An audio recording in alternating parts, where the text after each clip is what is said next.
أمير المؤمنين وابن سيد الرسولين السلام عليك يا ابن فاطمة الزهراء سيدة نساء العالمين خصوصا سيدي ومولاي أبو الفضل العباس وقاسم بن الحسن مسلم بن عقيل وعاوية بن وحبيب بن مظاهر والحر شهيد الرياحي السلام عليكم يا ساداتي وموالي جميعا ورحمة الله وبركاته.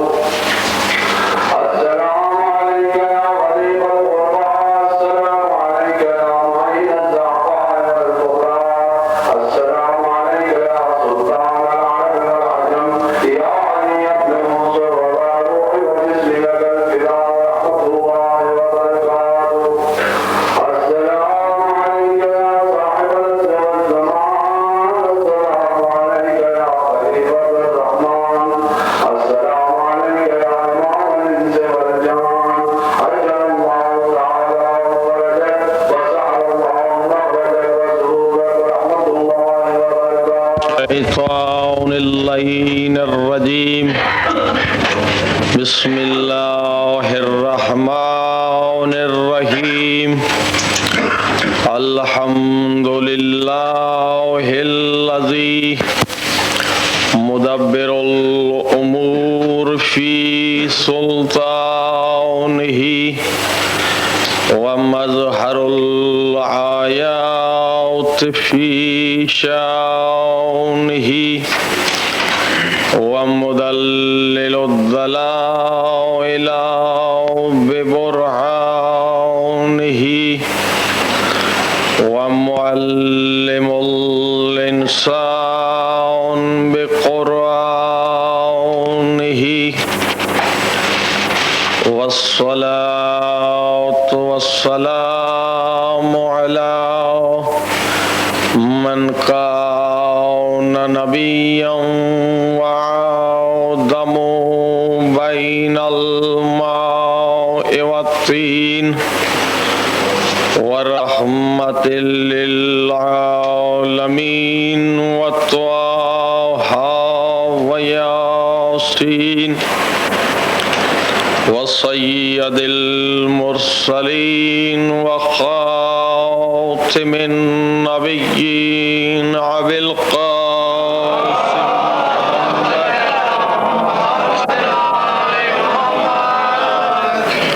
والصلاة والسلام على أهل بيت النبوة ومعدن الرسالة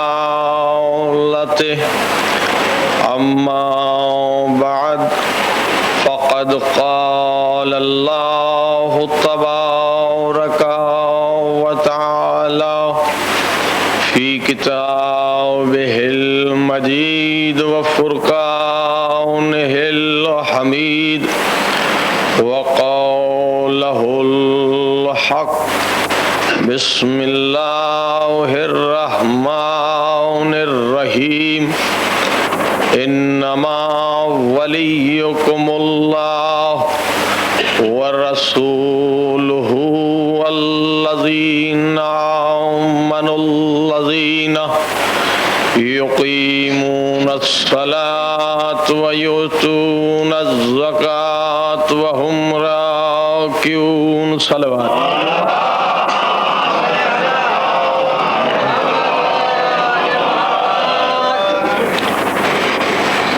ارشاد رب العزت ہو رہا ہے انما ولیکم اللہ، اللہ تمہارا ولی ہے، ورسولو اور اس کا رسول بھی تمہارا ولی ہے، والذین آمنوا الذین یقیمون الصلاۃ ویؤتون الزکاۃ وہم راکعون، اور وہ صاحبان ایمان ولی ہیں جو حالت رکوع میں زکوٰۃ دیتے نظر آتے ہیں۔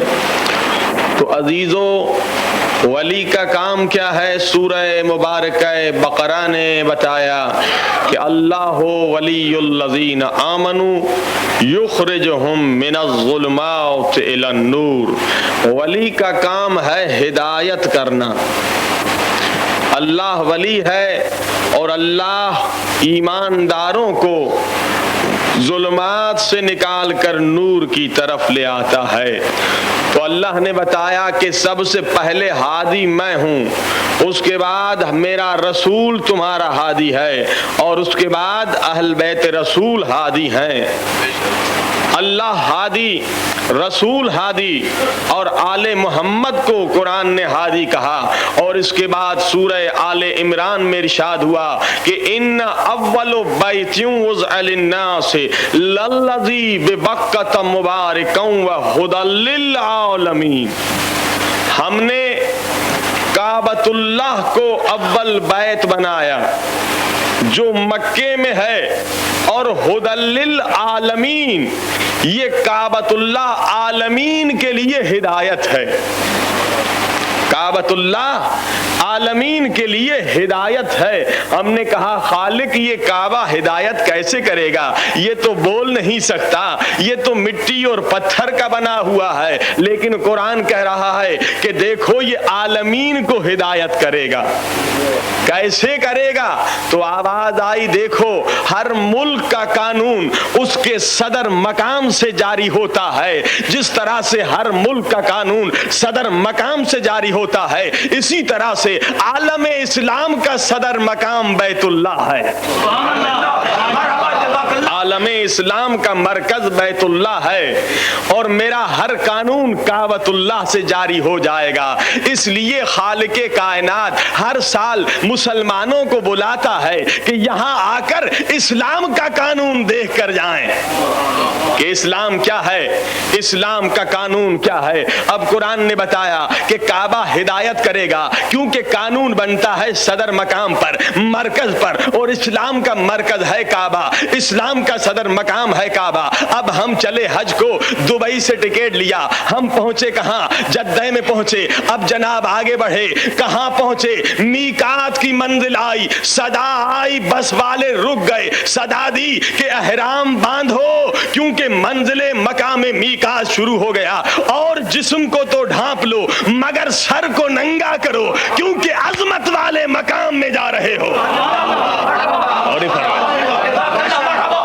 باقی جسم کو تو چھپا لو مگر سر کو ننگا کرو، کیونکہ عظمت والے مقام پہ جا رہے ہو۔ ہم نے کہا سر کو ننگا کیوں کریں؟ لوگوں نے تو ہم پر فتوے دیے تھے کہ ان کی نماز باطل ہے کیونکہ یہ سر ننگے ہو کر نماز پڑھتے ہیں۔ ارے اگر ہماری نماز باطل ہے تو جو حالت احرام میں نماز پڑھتے ہیں،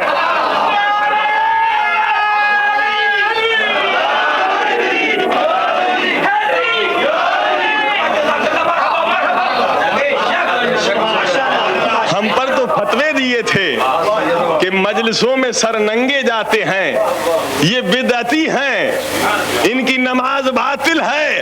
اگر ہماری نماز باطل ہے تو حاجیوں کی نماز کا کیا ہوگا؟ جو بیت اللہ میں سر ننگے جا کر نماز پڑھتے ہیں، تو ہم نے سر ننگے مسجدوں میں آنا، مجلسوں میں آنا کہاں سے سیکھا؟ کعبے سے سیکھا۔ کعبہ ہدایت کر رہا ہے یا نہیں؟ قرآن نے کہا ہدی للعالمین، یہ کعبہ عالمین کے لیے ہدایت ہے، یہ صدر مقام ہے۔ ہم اور آگے بڑھے، جب کعبے پر نظر پڑی تو ہمارے دل نے بڑی خوشی سے ایک نعرہ ولایت لگایا، کیونکہ ہم نے جب کعبے کو دیکھا تو کعبہ، پورا کعبہ کالے غلاف میں لپٹا ہوا نظر آیا۔ پورا کعبہ ہمیں کالے غلاف میں لپٹا نظر ہوا آیا، اور ہم نے پوچھا آخر کیا بات ہے؟ سفید کپڑے کا غلاف کیوں نہیں دیا؟ رنگین کسی اور رنگ، زرد یا سبز یا کرمزی یا آسمانی، کئی رنگ ہیں، کسی اور رنگ کے کپڑے کا غلاف کیوں نہیں دیا؟ آخر وجہ کیا ہے کہ تم کالے کپڑے کا غلاف دے رہے ہو؟ تو جواب ملا رسول نے بھی کالے کپڑے کا غلاف دیا تھا، ہم بدل نہیں سکتے۔ ہم نے کہا ہم پر تو اعتراض تھا کہ یہ کالا کپڑا پہنتے ہیں اور کالا کپڑا پہننا جہنمیوں کی نشانی ہے، جو کالا کپڑا پہنے گا وہ جہنم میں جائے گا۔ لیکن جب ہم نے کعبے کو دیکھا تو ہمیں سکون ملا، ہمیں اطمینان ملا۔ ہم نے کہا مفتیوں ہم پر فتوے لگاؤ کہ کالے کپڑے والے جہنم میں جائیں گے۔ ارے جدھر کعبہ جائے گا ادھر ہم بھی چلے جائیں گے۔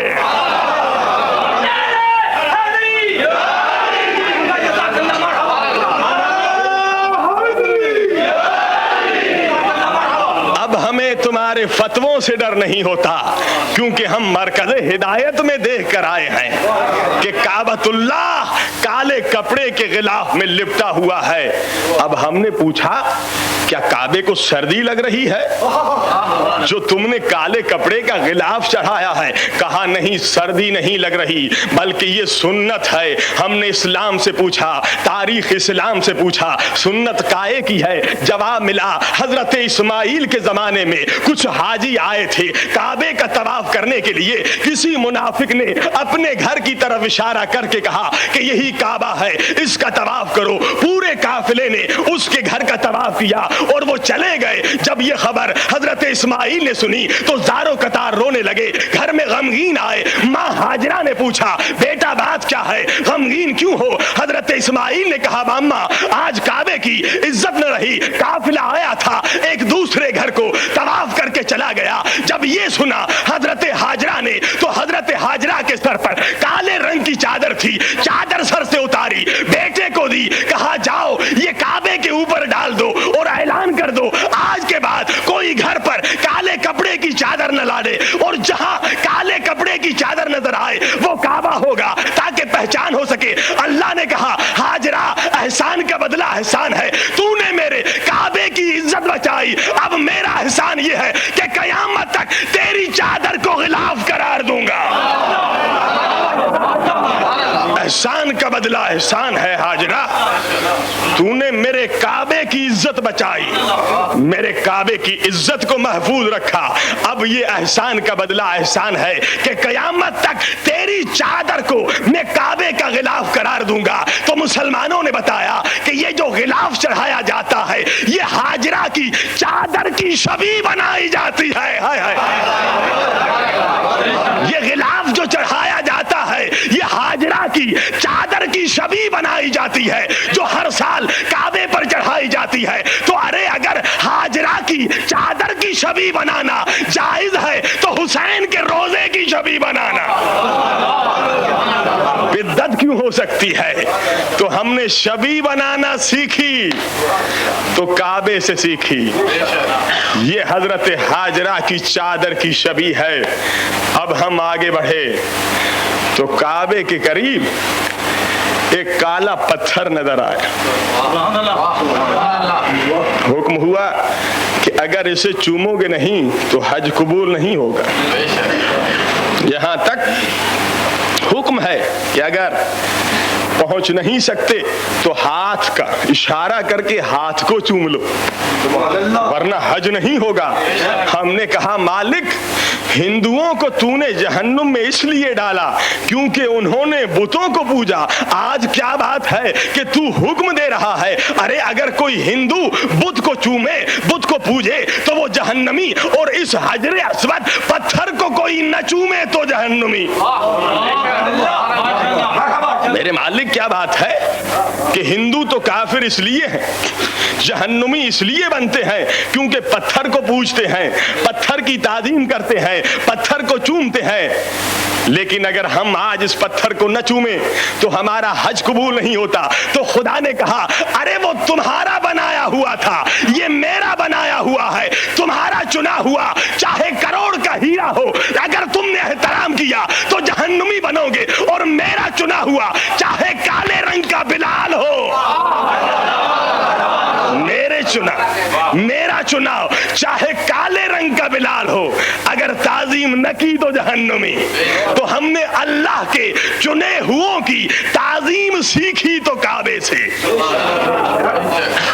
اب عزیزو لیکن جو حاجی حج کی سعادت حاصل کر چکے ہیں وہ جانتے ہیں کہ حجر اسود کو چومنا منع نہیں ہے، لیکن جب رسول کی جالی کی طرف کوئی صاحب ایمان بڑھا، چومنا چاہا تو فوراً سر پہ ڈنڈا پڑا اور کہا کہ شرک ہے۔ ہم نے کہا بھائی کیوں شرک؟ جب حجر اسود کو چومنا شرک نہیں ہے تو رسول کی جالی کو چومنا کیوں شرک ہے؟ ہم نے پوچھا حجر اسود کو کیوں چومتے ہو؟ کہا رسول نے کہا تھا۔ ہائے ہائے ہائے، حجر اسود کو کیوں چومتے ہو؟ کہا رسول نے کہا تھا۔ یعنی مالک کے حکم کو مانتے ہیں مگر مالک کو نہیں مانتے، اور نہیں فرمایا۔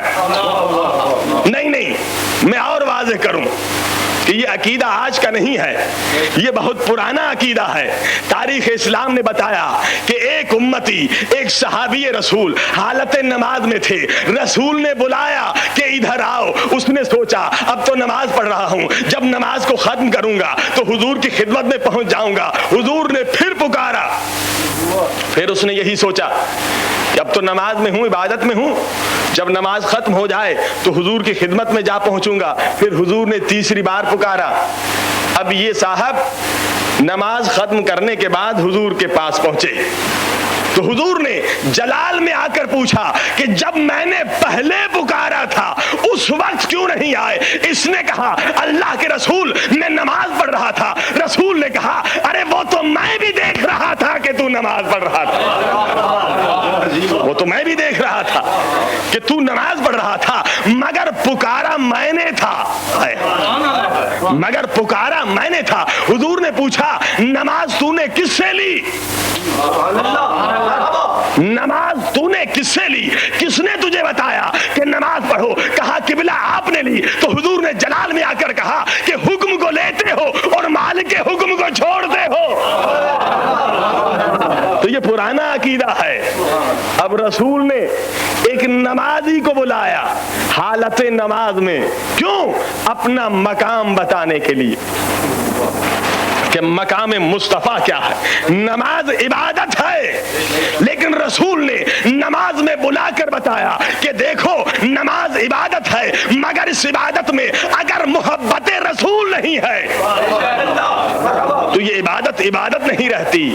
اور وہ رسول جس نے اپنا مقام بتانے کے لیے نمازی کو بلایا تھا وہ رسول تھے۔ سجدے میں آیا کون؟ حسین آ کر کاندھے پر سوار ہو گیا اپنا مقام امامت بتانے کے لیے۔ اور تاریخ اسلام کا یہ فیصلہ متفقہ فیصلہ ہے کہ رسول خدا نے 3 کے بجائے 72 مرتبہ سبحان اللہ کہا۔ انتظار میں رہے، وحی آئی کہ میرے حبیب جب مرضی سے حسین نہ اتر جائیں تب تک گردن کو نہ اٹھانا۔ 3 کے بجائے 72 مرتبہ سبحان اللہ کہا، اور جب حسین خود اٹھ گئے تب رسول نے سر کو اٹھایا۔ تو اب مجھے مسلمان بتائیں کہ مسلمانوں کا فیصلہ ہے کہ نماز اللہ کی عبادت ہے، اور اس اللہ کی عبادت میں اگر کوئی غیر اللہ شریک ہو جائے تو نماز باطل ہو جاتی ہے۔ اگر کسی غیر کا خیال آ جائے، کوئی غیر اللہ نماز میں شامل ہو جائے تو نماز باطل ہو جائے گی۔ تو اب مجھے مسلمان بتائیں کہ جب رسول سجدے میں تھے، حسین سوار تھے، تو رسول کے ذہن میں حسین کا تصور تھا یا نہیں؟ حسین کا تصور تھا یا نہیں؟ رسول انتظار میں تھے نا کہ کب حسین سر اٹھائیں تو میں اپنے سر کو اٹھاؤں۔ اب مسلمان یہ کہتے ہیں کہ نماز میں اگر غیر اللہ کا تصور آیا تو نماز باطل ہے۔ تو مسلمانوں اب یا نبی کی نماز پر باطل ہونے کا فتویٰ لگاؤ یا تسلیم کرو کہ حسین کا تصور غیر اللہ کا نہیں، مظہر اللہ کا تصور ہے۔ حسین کا تصور غیر اللہ کا نہیں ہے، مظہر اللہ کا تصور ہے۔ تو یہ پرانی عادت تھی جناب، پرانا عقیدہ ہے کہ رسول کی جالی کو مت چومے مگر حجر اسود کو چومیے۔ بھائی حجر اسود کو کیوں چومتے ہیں؟ کہا کہا رسول چوما کرتے تھے. ہم نے پوچھا رسول کیوں چوما کرتے تھے؟ کہا اس لیے کہ جنت سے آیا تھا، اس لیے کہ یہ پتھر جنت سے آیا تھا. ارے کیا عقل مندی ہے یا کیا حماقت ہے کہ جو جنت سے آئے اسے تو چومنا جائز ہے، اور جو مالک جنت ہے. صلوات پڑھیے بآواز بلند.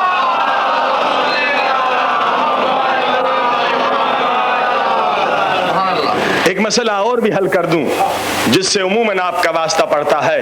لوگ کہتے ہیں جناب آپ تو بدعتی ہیں، آپ یہ کیا کرتے ہیں؟ مزاروں پر جاتے ہیں، رسول کی مزار پر، حسین کی مزار پر، اور جا کر دعائیں مانگتے ہیں. یہ شرک ہے نعوذ باللہ. یہاں تک کہتے ہیں کہ یہ تو مٹی کا ڈھیر ہے، اس سے تمہیں کیا ملے گا؟ اللہ سے مانگو. یہ شرک ہے غیر اللہ سے مانگنا، نعوذ باللہ. اب ایسی دلیل دے دوں کہ جب بھی کوئی منافق ٹکر جائے تو مجھے دعائیں دیتے رہیں. کہتے ہیں نا کہ جناب یہ مٹی کا ڈھیر ہے، مٹی سے کیا فائدہ ہوگا، تمہیں کچھ نہیں ملے گا. اب سنیے قرآن سے دلیل دے رہا ہوں. ارشاد ہوا حضرت موسیٰ جب پلٹ کر آئے دیکھا پوری قوم ایک بچڑے کو پوج رہی ہے. سامری نے جادو چلایا تھا. حضرت موسیٰ نے کہا قال فما خطبک یا سامری، اے سامری تیرا کیا حال ہے، تو نے یہ کیا کر دیا؟ تو سامری نے کہا بصرت لم یبصروا به فقبضت قبضۃ من اثر الرسول فنبذتها. اے اللہ کے نبی، اے موسیٰ، میں نے وہ کچھ دیکھا جو کسی نے نہیں دیکھا. میں نے جبریل کو گھوڑے پر سوار دیکھا، اور جب جبریل کا گھوڑا گزر گیا تو جبریل کے گھوڑے کے جو قدم تھے اس کی میں نے خاک اٹھائی اور اس بچڑے میں ڈالی تو یہ بچڑا بولنے لگا، اس لیے پوری قوم گمراہ ہو گئی. یہ کون ہے؟ قرآن کہہ رہا ہے کہ جبریل کے گھوڑے کے قدموں کی خاک اٹھائی، بچڑے میں ڈالی، بے جان میں ڈالی، جان آ گئی. وہ بولنے لگا ارے جب جبریل کے گھوڑے کے قدموں کی خاک میں اتنی طاقت ہے کہ مردہ زندہ ہو سکتے ہیں، تو جس خاک میں جبریل کا مولا ہوگا.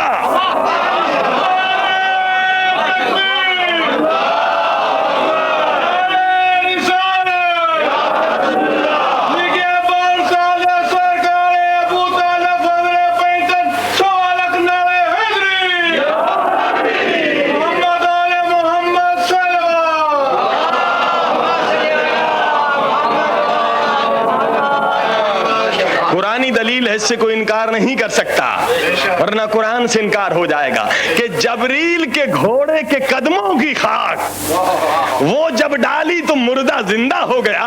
ارے جس خاک میں جبریل کے مولا ہوں گے وہ کتنے مردوں کے لیے زندگی ہوگی، کتنے مریضوں کے لیے شفا ہوگی. وہ خاک نہیں، خاک شفا ہوگی. یہ مت کہا کر. عزیزو آئیے ہم کعبے سے ہدایت حاصل کریں کہ قرآن کہہ رہا ہے کہ ہدی للعالمین، کعبہ عالمین کے لیے ہدایت ہے. اب ہم چلے کہاں؟ صفا اور مروہ کے درمیان. حکم ہوا کہ یہاں پر دوڑو، مردوں کے ساتھ عورتیں بھی دوڑیں، بھاگو یہاں. اگر نہیں بھاگتے تو حج قبول نہیں ہوتا، کیونکہ ہاجرہ کی یہ سنت ہے. ہاجرہ نے حفاظت نبی میں، نبی کی جان بچانے میں یہاں دوڑ لگائی تھی تاکہ نبی کی جان بچ جائے، اسماعیل کی جان بچ جائے. لہذا یہ جلوس سنت ہے ہاجرہ کی. میں کہوں گا مسلمانوں، ارے ہاجرہ تو صرف نبی کی جان بچانے کے لیے چند قدم دوڑی تھی، مگر وہ دوڑنا سنت ہو گیا، اس کے بغیر حج قبول نہیں ہوتا. لیکن زینب نے تو اسلام کی حفاظت کے لیے 1400 میل کا سفر سر ننگے کیا. اگر ہم جلوس نکالتے ہیں تو فتوے لگتے ہیں. وہاں ہاجرہ کی سنت میں جلوس نکالا، کہا بھاگو، مرد بھی بھاگیں، عورتیں بھی بھاگیں. ہم نے کہا مالک بھاگنا کوئی اچھی چیز نہیں ہے، آج تو کیوں بھگا رہا؟ کہا نہیں، دوڑو، بھاگو، ورنہ حج قبول نہیں ہوگا. اب ہمارے دوست نے کوہنی ماری، کہا تم تو کہتے ہو کہ بھاگنا اچھی بات نہیں ہے، تم تو تانے دیا کرتے تھے نا کہ ہمارے والے بھاگ جاتے تھے، دیکھو بھاگنے کے بغیر تو حج بھی قبول نہیں ہوتا. ہم نے کہا واہ میرے بھائی واہ. میں نے کہا بھائی صفا اور مروہ کے درمیان بھاگنا اور بات ہے، اور نبی کو چھوڑ کر پہاڑوں پہ بھاگنا اور بات ہے. اب جب تک بھاگتے نہیں تب تک حج قبول نہیں ہوتا، کیونکہ معصوم کی ماں کی سنت ہے، لہذا یہاں دوڑنا پڑے گا۔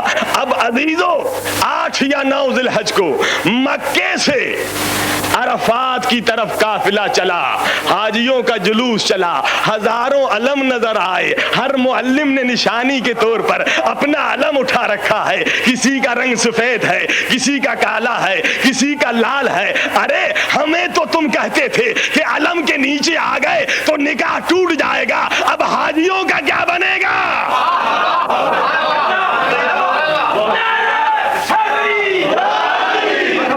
اتنے سارے علم جا رہے ہیں، ہزاروں علم ہیں اور حاجی اس کے نیچے نیچے جا رہے ہیں۔ تو بیت اللہ سے جب حرم، جب علم اڑتے ہوئے ہم نے دیکھے تو ہم نے علم بنانا بھی سیکھا، تو کعبے سے سیکھا۔ ارے جب بیت اللہ سے علم اٹھانا عبادت ہے تو عباس کا علم اٹھانا عبادت کیوں نہیں ہے؟ دیکھیے ہدایت مل رہی ہے کعبے سے۔ اور آگے بڑھیں، عرفات میں پہنچ گئے، نماز ظہر کا وقت آیا، کہا ظہر اور عصر کی نماز دونوں ساتھ ملا کے پڑھو۔ ہائے ہائے ہائے، سنی بھی پڑھ رہے ہیں، شیعہ بھی پڑھ رہے ہیں، بریلوی بھی پڑھ رہے ہیں، سب نمازیں ملا کر پڑھ رہے ہیں۔ ارے ہم سے تو کہتے تھے کہ ان کی تو نماز ہی نہیں ہوتی، یہ تو ساتھ پڑھا کرتے ہیں، اگر ہماری نماز یہاں نہیں ہوتی تو تمہاری وہاں نہیں ہوتی۔ اگر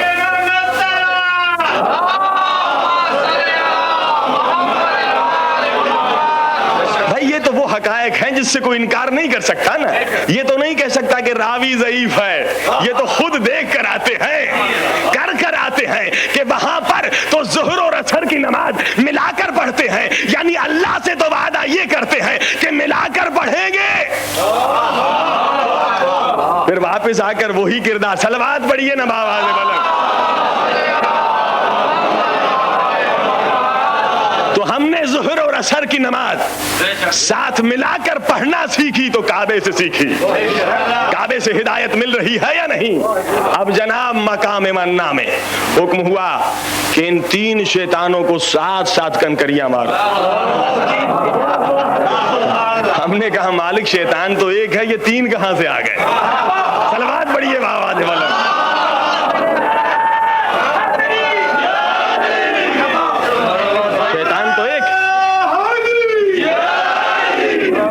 یہ 3 کہاں سے آ گئے؟ تو ہم نے عالم اسلام کے علماء کرام سے پوچھا، بڑے بڑے جید عالموں سے پوچھا، غیروں کے عالموں سے پوچھا، اپنوں کے عالموں سے پوچھا، تو سب نے مل کر ہمیں سمجھایا کہ یہ 3 کیسے بنے۔ کہنے لگے جب حضرت ابراہیم اسماعیل کو ذبح کرنے کے ارادے سے چلے، بیٹے کو لے کر آئے میدان میں اور بیٹے کے ہاتھ باندھ دیے، پاؤں باندھ دیے، اب جو ذبح کرنے کا ارادہ کیا تو ابلیس نے کہا کہ یہاں پر مجھے گمراہ کرنا چاہیے، وسوسہ ڈالنا چاہیے، ورنہ یہ ذبح عظیم ہو جائے گی، حضرت اسماعیل کی منزل بڑھ جائے گی، حضرت ابراہیم خلیل اللہ بن جائیں گے۔ آگے آیا حضرت اسماعیل سے کہنے لگا کہ دیکھ اپنی جوانی پر رحم کر، میں تیرے ہاتھ پاؤں چھوڑ دیے دیتا ہوں اور تو نبی کو چھوڑ کر، اپنے باپ کو چھوڑ کر اس پہاڑ کے اوپر دوڑتا ہوا چلا جا۔ تو جب اس نے یہ کہا کہ نبی کو چھوڑ کر پہاڑ پر دوڑتا ہوا چلے جا، تو حضرت عیسیٰ نے کہا اعوذ باللہ من الشیطان اللعین الرجیم، اے شیطان مردود دور ہو جا مجھ سے۔ شیطان نے کہا اللہ کے نبی تو نے مجھے پہچانا کیسے؟ تو حضرت اسماعیل نے کہا کہ جو نبی کو چھوڑ کر پہاڑوں پر بھاگنے کا مشورہ دے۔